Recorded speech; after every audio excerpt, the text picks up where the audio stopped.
Kembali lagi di Cerita Cinta Channel. Jangan lupa like, comment, and subscribe ya. Terima kasih. Abian beranjak dari tempat duduknya, mencoba mencari tahu apa yang menyebabkan wanita itu tertawa sampai merusak konsentrasinya dalam bekerja. Di foto itu tidak ada yang lucu sama sekali. Abian menarik album foto miliknya. Di foto itu memang tidak ada yang lucu, tapi saat kau berlari dengan wajah yang ditekuk sampai terjatuh yang membuatnya menjadi lucu, ucap Alena tanpa sadar. Dek. Abian terkejut karena Alena mengetahui kejadian saat itu, padahal jelas-jelas yang ada di tempat tersebut hanya ada dirinya, Alana, dan juga ayah Atmajaya. Bagaimana kau bisa tahu apa yang terjadi? Maksudmu? Tanya Alena dengan bingung. Bagaimana bisa kau tahu aku terjatuh setelah difoto, padahal saat itu tidak ada dirimu? Dek. Kali ini Alena yang terkejut karena baru menyadari kelepasan bicara. Jawab aku, dari mana kau tahu semua itu? Abian mencengkram tangan Alena. Entah mengapa perkataan wanita itu membuat hati dan pikirannya tak menentu. Membuat Abian teringat kembali perkataan konyol Alena yang bertanya jika seandainya wanita yang menolongnya saat itu adalah Alena, bukan Alana. Aku tahu itu dari Alana. Dia yang cerita setelah pulang dari kediaman Atmajaya, jawab Alena dengan gugup. Abian terdiam, menatap wajah Alena dengan intens, mencari kebohongan di kedua mata milik wanita itu. Apa minumannya sudah habis? Kalau sudah, aku keluar sekarang. Alena sengaja mengalihkan pembicaraan, matanya menatap gelas yang ada di atas meja untuk menghindari tatapan mata Abian. Keluarlah. Alena yang sedikit tersentak dengan pengusiran Abian segera berlalu dari ruangan tersebut tanpa menatap ke belakang, meninggalkan Abian di ruangan tersebut seorang diri. Syukurlah Abian tidak curiga, gumam Alena sembari berjalan menuju kamar. Sebenarnya tidak masalah jika Abian mengetahui kebenaran itu karena tidak akan mengubah apapun. Hati suaminya sudah milik Alana dan selamanya akan menjadi milik saudara kembarnya itu. Sementara Abian yang masih berada di dalam ruang kerjanya duduk termenung dengan jari yang mengetuk pada meja, memikirkan perkataan Alena tadi, lalu mengaitkannya dengan semua kejadian yang telah berlalu. Aku mencintaimu, Abian Atmajaya, sangat mencintaimu, sampai aku rela kehilangan semuanya. Dan maaf jika rasa cintaku ini sudah membuatmu sakit karena harus kehilangan Alana. Tapi satu yang harus kau tahu, aku tidak pernah menyesali apa yang telah terjadi dan aku bersyukur bisa menjadi istri seorang Abian Atmajaya. Meskipun kau terus menyiksaku, tapi rasa cintaku sejak dulu dan sampai detik ini tidak akan pernah berubah, Bianku. Semua perkataan Alena tempo hari dan semua perlakuan wanita itu, bahkan saat dirinya masih menjadi kekasih Alana, kembali memenuhi pikirannya. Dia baru menyadari satu kenyataan yang selama ini menutupi mata hatinya, bahwa Alena selalu di dekatnya. Wanita itu bahkan lebih mengetahui apa yang disukainya dan apa yang tidak disukainya. Dan nama Bian, sejak bertemu kembali dengan Alana, dia tidak pernah mendengar wanita itu memanggilnya dengan Bian. Padahal dulu Alana selalu memanggilnya dengan Bian, sebuah panggilan yang dulu tidak disukai Abian karena terdengar jelek.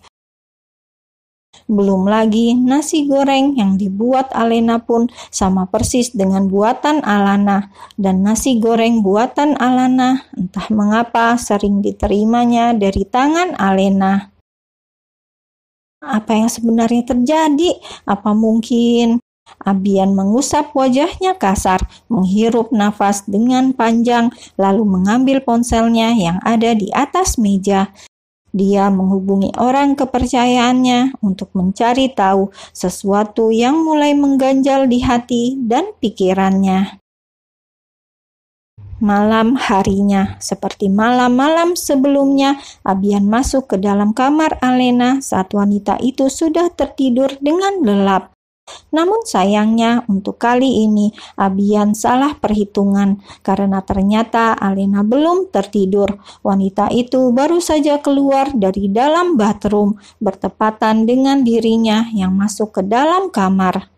"Abian, apa yang kau lakukan di kamarku?" tanya Alena dengan terkejut. Abian menelan salivanya dengan susah payah, bukan karena ketahuan sudah tertangkap basah masuk ke dalam kamar Alena, tapi karena melihat apa yang dikenakan wanita itu.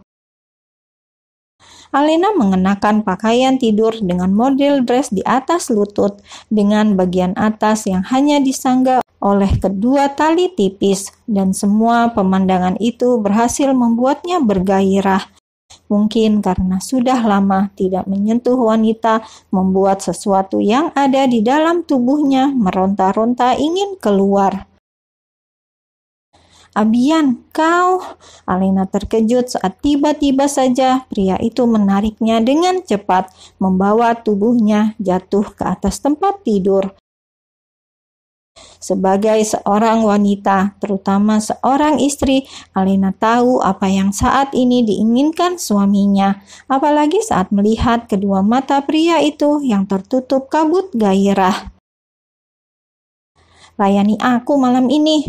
Setelah mengucapkannya, Abian melumat bibir Alena tanpa menunggu jawaban dari wanita itu. Bahkan dengan cepat tangannya melucuti satu persatu pakaian yang dikenakan Alena. "Tunggu," Alena menahan dada bidang suaminya, yang entah sejak kapan sudah melepaskan pakaian hingga memperlihatkan tubuh kekar dan berotot milik pria itu. "Aku mohon, lakukan dengan perlahan," pintanya karena memikirkan janin yang ada di dalam kandungan. Abian terdiam sesaat, lalu kembali menyentuh Alena dan sesuai apa yang diinginkan wanita itu, ia menyentuhnya dengan perlahan. Bahkan percintaan mereka kali ini benar-benar dilakukan dengan sangat lembut. "Aku harus membuatnya lelah agar Abian bangun kesiangan," gumam Alena dalam hati di tengah-tengah percintaan panas mereka. Ya, Alena tidak menolak ajakan Abian demi memuluskan niatnya untuk melarikan diri. Di samping itu juga karena Alena ingin menjadikan malam ini sebagai malam terakhir kebersamaan mereka.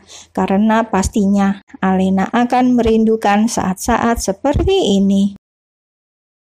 Entah berapa lama keduanya mengarungi kenikmatan surga dunia, hingga akhirnya tubuh Abian ambruk di samping Alena setelah pelepasan mereka dapatkan. "Abian, tidurlah di kamarku untuk kali ini saja," pinta Alena saat melihat suaminya hendak turun dari atas tempat tidur. "Jangan kau pikir setelah memberikan apa yang kuminta bisa seenaknya mengaturku," ucap Abian dengan tegas, menatap tajam pada Alena yang tengah menutupi tubuh polosnya dengan selimut. "Aku tidak mengatur, aku hanya meminta. Untuk kali ini saja kabulkan permintaanku."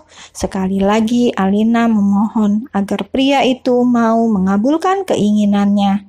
"Sejak kita menikah, aku tidak pernah meminta sesuatu, tapi untuk kali ini saja penuhi keinginanku. Aku ingin merasakan tidur di sampingmu setelah kita selesai bercinta," ucap Alena dengan sendu. Namun semua ucapannya itu tidak membuat hati suaminya tersentuh sedikit pun untuk mengabulkan keinginannya, karena Abian justru terlihat memunguti celana dan pakaiannya, membuat Alena sedih hingga menundukkan kepala. Tapi rasa sedih itu hilang seketika saat ia merasakan sisi ranjangnya bergerak, menandakan seseorang menaiki tempat tidur tersebut. Ia terkejut saat melihat Abian berbaring di atas ranjang dengan posisi membelakanginya. "Terima kasih," ucap Alena dengan lirih. "Berisik, tidurlah, jangan menggangguku," sahut Abian tanpa menoleh ke belakang. Alena tersenyum dengan air mata yang jatuh di kedua pipinya, menatap punggung Abian yang terlihat sudah mengenakan pakaian. "Terima kasih Tuhan sudah memberikan kesempatan terindah ini sebagai perpisahan kami," gumamnya dalam hati, mengusap air matanya, lalu ikut berbaring di samping Abian dengan menatap punggung pria itu.